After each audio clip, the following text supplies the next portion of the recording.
nação santista, como vocês estão? O Santos estressou vocês hoje? Hoje não. Meu nome é Gabriel Zupo do canal Sincero Santos. Não se esqueçam de se inscrever no canal, curtir e compartilhar o vídeo e ativar o sininho. E para você que tem Instagram, seguir a página do canal, Sincero Santos. Lembrando que lá eu tenho a parceria com a página Torcida Alvinegra e com a Bruna Novaes, @Sereia Pistola. Bom, gente, o tema de hoje é para relembrar quais jogadores do Santos estão emprestados que vão retornar no meio do ano, beleza? Então aqui eu vou falar da qualidade do jogador, falar também quando ele tem contrato até com essa equipe emprestada e também o seu contrato com a equipe do Santos. Então, para começar, vamos pelo João Basso. O João Basso, que tem contrato com o Santos até dezembro de 2026, está emprestado para o Estoril até a metade do ano, até junho. Ele foi emprestado com opção de compra. Se o Estoril falar, pô, quero comprar o João Basso, tem um valor X ali que ainda é mantido em sigilo, que o Estoril teria que pagar. O Santos até torce para vender o João Basso para pegar esse dinheiro e pagar o Arouca, de Portugal também. Porque o João Basso, quando veio do Arouca de Portugal, o Santos pagou cerca de 13 milhões, se eu não estiver equivocado. Só que o Santos atrasou algumas parcelas, que seriam quitadas com o empréstimo do João Basso para o próprio Arouca. Só que o Santos preferiu emprestar ele para o Estoril. Então, com isso, o Santos torce para vender o João Basso para o Estoril, pegar esse dinheiro e repassar ao Arouca. Eu acredito que o João Basso tem que ser vendido mesmo, tá? Eu acho que ele seria útil apenas se caso o Santos vender o Joaquim e o Jair, tá? Porque aí você perderia dois zagueiros de uma vez só. E a gente sabe que o Santos corre o risco de perder os dois na janela do meio do ano. O João Basso, já falei aqui diversas vezes, não acho o bagre, mas também não acho um cracaço. Um zagueiro nota 6, tá? Tem uma boa saída de bola, até ajuda no jogo aéreo, mas quando inventa de ser o Sérgio Ramos da Vila Belmiro, comete vários erros desnecessários, sem contar a sua lentidão na recuperação, tá? Então, esses defeitos do João Basso, mais o fato de se achar o Sérgio Ramos em alguns momentos, prejudica um pouco a imagem dele aqui no Santos. Repito, não acho ruim, mas também não é nada demais. Só acharia útil a volta dele em caso do Santos perder Jair e Joaquim na mesma janela. Passando para o próximo da lista é o Lucas Pires, que está emprestado até junho de 2024 para o Cádiz da Espanha. Ele tem contrato com o Santos até maio de 2026 e ele foi emprestado também com opção de compra. Olha, por mais que eu sei que muita gente acha que ele tem qualidade para integrar o elenco do Santos, eu vou ver muito daquele comentário, entre ele e o Felipe Jonathan, eu prefiro o Lucas Pires. Cara, eu acho que o Lucas Pires começou bem no profissional no Santos, depois se perdeu, cara. Não sei se foi aquelas amizades que são má influência, mas querendo ou não, o jogador cometeu alguns erros, não em campo, no extra-campo, que não deixa nenhum clima para ele, né, cara?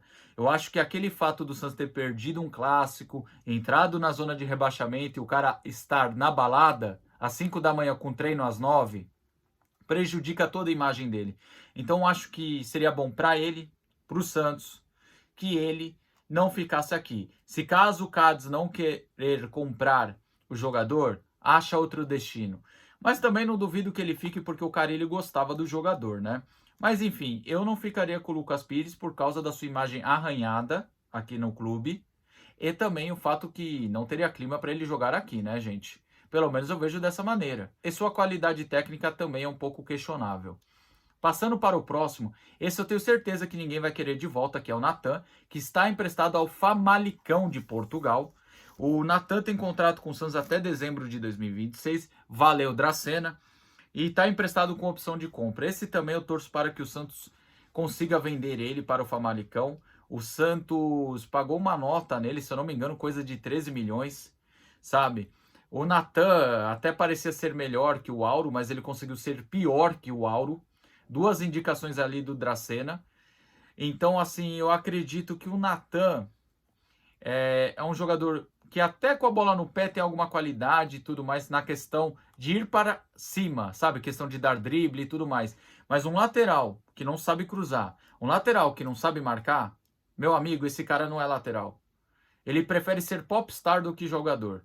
O Natan tinha que ter virado cantor, artista, mas jogador de futebol, cara, não dá, porque é um jogador muito fraco, tá? Por mais que ele sabe driblar, por mais que ele tenha qualidade no drible, no 1 contra 1, é um cara que falha muito para ser um lateral. E outra, é um cara que está mais preocupado com a sua imagem no extracampo do que jogar bola. Então esse cara, assim como o Lucas Pires, tem uma imagem muito arranhada.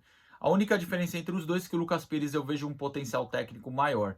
Agora, o Natan não dá. E agora ele ter um contrato até o fim de 2026 foi um tiro no pé, tá certo?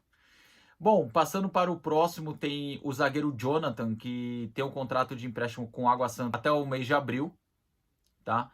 E ele tem contrato com o Santos até abril de 2026. O zagueiro Jonathan, que começou a ter oportunidades com o Ariel Roland. A questão do zagueiro Jonathan, sabe, quando ele começou ali no profissional, a gente tinha uma expectativa que correspondesse, mas infelizmente não correspondeu. Jogou muito mal, rodou por empréstimos, por equipes menores, e a gente sabe que é um zagueiro fraquíssimo, qualidade para Santos não tem. E eu fico triste porque você vê quanto erro da gestão passada, que todos esses jogadores têm contrato longo. Natan termina no fim de 2026, como eu falei. Lucas Pires até 2026, se não me engano, como eu falei aqui, em maio. Eu falei abril aqui no início do vídeo, mas é em maio o contrato do Lucas Pires. E o Jonathan até abril de 2026. Então olha quanto contrato longo com jogadores fracos, jogadores limitados, tá certo? E o Jonathan eu não vejo nenhuma utilidade aqui, ok? E por fim, o último que eu queria falar, esse aqui eu vou trazer como dúvida. Sabe por quê? Porque o Gabriel Carabarral, que foi emprestado ao Vasco e depois emprestado ao Puebla do México, alguns sites e portais estão falando que ele volta no meio do ano, enquanto outros estão falando que o empréstimo se encerra em dezembro de 2024. Então eu trago ele aqui como dúvida, como tem informações que entram em conflito, uma fala que é em junho, a outra fala que é em dezembro, eu só trouxe ele aqui só para essa questão desse conflito, tá bom? Eu, Gabriel, acredito que seja em dezembro, mas como já trouxe ele aqui por causa do conflito de informações, eu acredito que o Gabriel Carabarral não seja um bagre, mas para o futebol brasileiro não tem intensidade necessária. Na Argentina era craque, como eu já falei, o futebol argentino é um futebol mais truncado, um futebol de imposição física, é um futebol que a qualidade técnica não é tão necessária. Me desculpa, mas é a verdade. O futebol argentino é mais imposição física, um futebol um pouco mais, como eu vou dizer, clássico. Eu digo clássico porque o meia não precisa ter tanta intensidade. Então o Gabriel Carabarral se encaixava muito bem no Argentino Júnior. E o que o Santos fez? Vendeu o Batistão na época que estava melhorando seu rendimento, pegou o dinheiro e já comprou o Gabriel Carabarral à vista. E eu acredito que o Gabriel Carabarral, cara, foi uma aposta furada, tá? Aqui no Santos não correspondeu. Como eu falei, não tem intensidade para o futebol brasileiro. Se caso ele realmente voltar em junho, o Santos vai ter que procurar outro destino. Acho difícil que ele renda o que ele rendeu lá na Argentina. Ainda mais que tem passado o tempo e ele não se firmou nem no Santos e nem no Vasco. Tá certo? Então, gente, o vídeo é esse aí. Só para encerrar o contrato do Carabarral com o Santos até junho de 2026. Como os outros têm um contrato longo ainda com a equipe do Santos. A antiga gestão deixou várias heranças ridículas. Então, tomara que você tenha gostado do vídeo. Tamo junto, até a próxima e sempre Santos.